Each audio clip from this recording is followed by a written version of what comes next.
tahun 711 Masehi. Sebuah kekuatan baru muncul di semenanjung Iberia, mengakhiri kekuasaan Visigoth yang telah berlangsung selama berabad-abad. Roderick, raja terakhir Visigoth, berdiri di tengah perubahan dramatis ini. Pemerintahannya meskipun berumur pendek, menandai momen penting dalam sejarah. Kerajaan Visigoth yang dulunya merupakan kekuatan dominan runtuh di bawah beban perselisihan internal dan tekanan eksternal. Kisah Roderick adalah kisah tentang intrik politik, bentrokan militer, dan akhirnya kekalahan di tangan kerajaan Islam yang sedang bangkit. Pemerintahan Roderick diselimuti misteri dan perdebatan.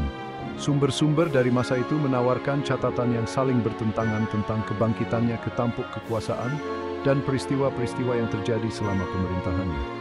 Beberapa menggambarkannya sebagai perampas takhta, sementara yang lain menggambarkannya sebagai penguasa sah yang berusaha menyatukan kerajaan yang terpecah belah. Terlepas dari ketidakpastian seputar hidupnya, warisan Roderick selamanya terkait dengan jatuhnya kerajaan Visigoth dan kebangkitan Iberia Islam. Kisahnya menawarkan gambaran sekilas ke dalam periode sejarah yang bergejolak, yang ditandai oleh benturan peradaban dan kejatuhan kerajaan. Visigoth, orang-orang Germanik yang telah mengukir kerajaan di Eropa Barat Daya, telah memerintah Hispania selama berabad-abad. Kerajaan mereka, dengan ibu kotanya di Toledo, adalah permadani budaya dan agama yang kompleks. Sementara Visigoth sendiri menganut Kristen Arian, bentuk Kristen non-Trinitas, mereka memerintah sebagian besar penduduk Romawi yang sebagian besar tetap Katolik. Perpecahan agama ini ditambah dengan perebutan kekuasaan internal di antara bangsawan Visigoth menciptakan iklim ketidakstabilan yang melemahkan kerajaan tujuh. Naiknya Roderick ke takhta Visigoth adalah masalah perdebatan sejarah, dengan catatan yang saling bertentangan mengaburkan keadaan pasti dari kebangkitannya. Beberapa sumber menunjukkan bahwa dia merebut kekuasaan dengan paksa, merebut takhta dari raja sebelumnya, Witiza. Yang lain mengklaim bahwa dia dipilih oleh bangsawan Visigoth setelah kematian Witiza. Kurangnya catatan sejarah yang jelas dan pasti dari periode ini membuat sulit untuk memastikan kebenaran mutlak. Terlepas dari ketidakpastian seputar aksesinya, pengambilalihan Roderick atas kerajaan tersebut mendorongnya ke dalam pusaran pergulatan politik internal. Kerajaan Visigoth jauh dari bersatu. Perpecahan yang mendalam terjadi di dalam kaum bangsawan, dengan faksi-faksi yang kuat berlomba-lomba untuk mendapatkan kendali dan pengaruh. Roderick mewarisi kerajaan yang berada di ambang kehancuran internal, situasi yang semakin diperburuk oleh ancaman yang membayangi dari seberang Selat Gibraltar. Sifat kerajaan Visigoth berkontribusi pada atmosfer ketidakstabilan ini. Tidak seperti monarki turun-temurun, raja-raja Visigoth dipilih oleh para bangsawan. Meskipun sistem ini memiliki kelebihan, sistem ini juga menciptakan peluang untuk perebutan kekuasaan dan kekerasan.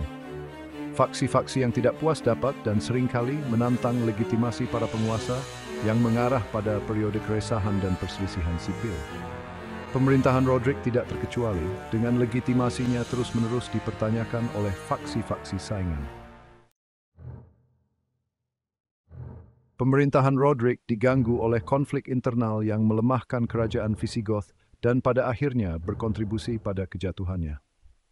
Perpecahan di dalam kaum bangsawan Visigoth sangat dalam, dipicu oleh perebutan kekuasaan dan ambisi pribadi. Persaingan internal ini menciptakan iklim kecurigaan dan ketidakpercayaan, sehingga sulit bagi Roderick untuk mengkonsolidasikan otoritasnya dan menyatukan kerajaan untuk melawan ancaman eksternal. Salah satu tantangan paling signifikan yang dihadapi Roderick berasal dari persaingan antara para pendukungnya sendiri dan mereka yang setia kepada keluarga raja sebelumnya, Witiza.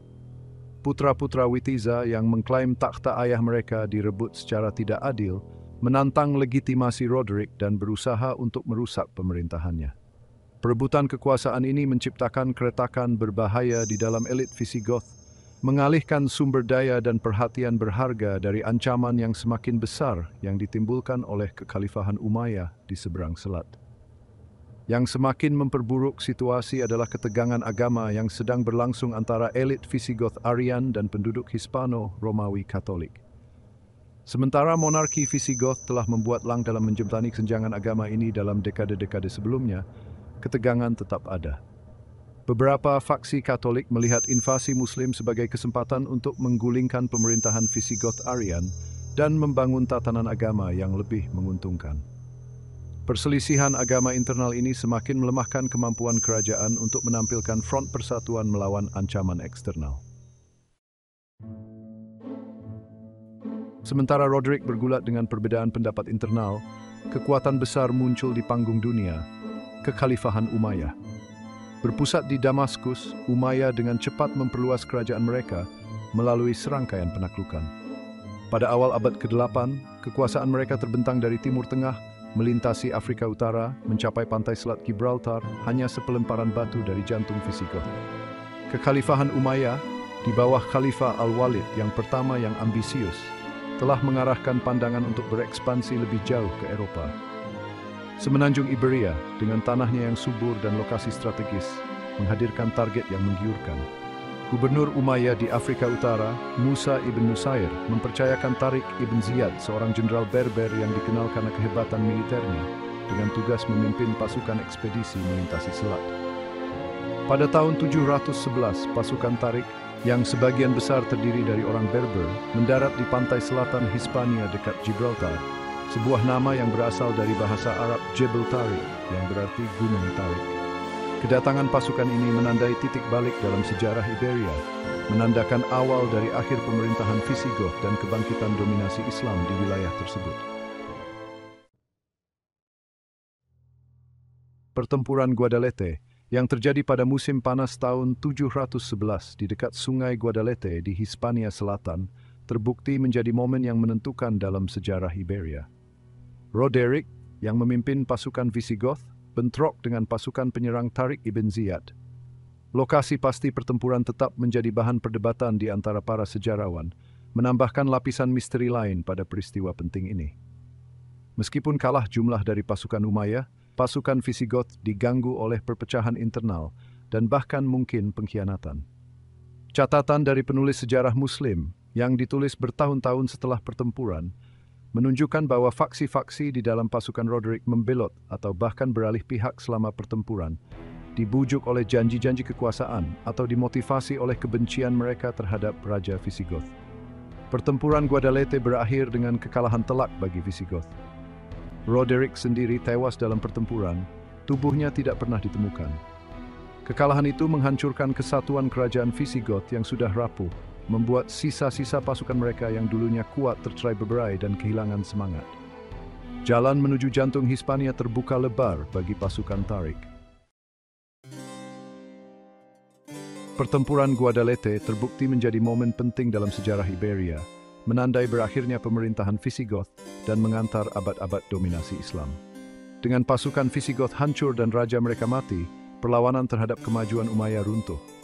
Tariq ibn Ziyad memanfaatkan momentum kemenangannya di Guadalete dengan cepat maju ke utara, merebut ibu kota Visigoth, Toledo, pada tahun 712. Jatuhnya Toledo, jantung kekuasaan Visigoth, menandakan runtuhnya kerajaan Visigoth secara efektif. Sementara kantong-kantong perlawanan tetap ada di wilayah utara semenanjung, sebagian besar Hispania jatuh di bawah kendali Umayyah dalam beberapa tahun yang singkat. Sifat penaklukan Umayyah yang cepat dan menentukan adalah bukti kehebatan militer pasukan penyerang dan perpecahan internal yang mendalam yang melanda kerajaan Visigoth di tahun-tahun terakhirnya. Penaklukan Hispania oleh Umayyah menandai dimulainya era baru di semenanjung Iberia. Para penakluk Islam yang membawa serta bahasa, budaya, dan agama mereka akan memerintah sebagian besar semenanjung selama berabad-abad yang akan datang. Namun warisan pemerintahan Visigoth tidak akan sepenuhnya terhapus. Unsur-unsur hukum, budaya, dan arsitektur Visigoth bertahan hidup, berbaur dengan tradisi Islam untuk menciptakan permadani budaya Iberia Islam yang unik. Bagian 7 legenda raja yang hilang, Roderick dalam sejarah dan ingatan. Kematian Roderick, Raja Visigoth terakhir, di pertempuran Guadalete diselimuti misteri, memicu legenda dan spekulasi yang bertahan selama berabad-abad.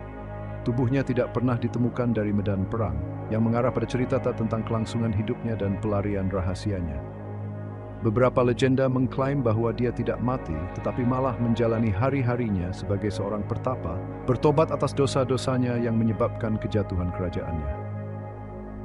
Legenda-legenda ini yang diturunkan dari generasi ke generasi mengubah Roderick menjadi sosok yang tragis, sebuah kisah peringatan tentang seorang penguasa yang gagal menyatukan rakyatnya dan melindungi kerajaannya. Dia menjadi simbol kerajaan Visigoth yang hilang, pengingat akan sifat kekuasaan yang fana dan konsekuensi yang menghancurkan dari perselisihan internal. Kisah Roderick memikat para penulis sejarah dan pendongeng, mengilhami banyak karya sastra.